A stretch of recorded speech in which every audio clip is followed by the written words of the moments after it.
La technique du jeûne sexuel. Bonne ou mauvaise idée? Vous avez sûrement vu ces derniers jours Kardashian qui vante la technique de jeûne sexuel pour booster la sexualité dans son couple, et elle dit qu'elle a retrouvé quelque chose d'extraordinaire avec son partenaire.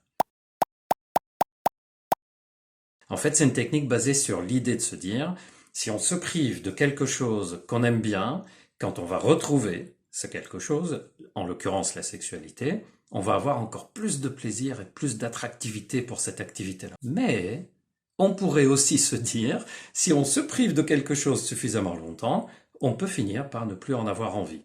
C'est ce qu'on fait d'ailleurs quand on veut arrêter une activité ou quelque chose dont on veut se débarrasser. Alors comment s'y retrouver?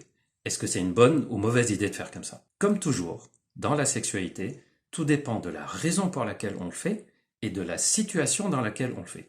Par exemple, un couple qui s'entend très bien, qui a envie de changement dans sa sexualité, qui a envie d'essayer de nouvelles choses, et qui se dit tiens, on va pratiquer un peu le jeûne sexuel pour se retrouver encore mieux après.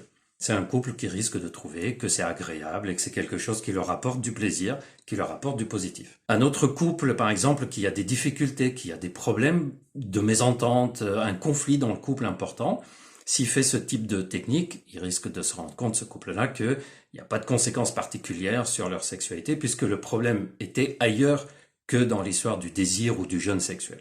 Donc, comme vous voyez, c'est toujours dépendant de la raison pour laquelle on fait et de l'entente dans le couple. Comme toujours aussi, c'est vous qui décidez, est-ce que j'ai envie de tester ou pas? Vous avez le droit de tester, vous avez le droit de pas tester, ça changera pas grand-chose à votre sexualité.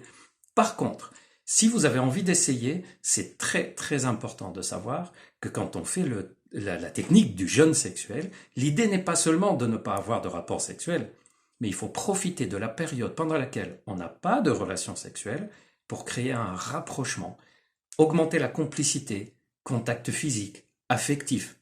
En fait, comme au début d'un flirt où on fait monter la pression, la tension pour arriver au moment des rapports sexuels.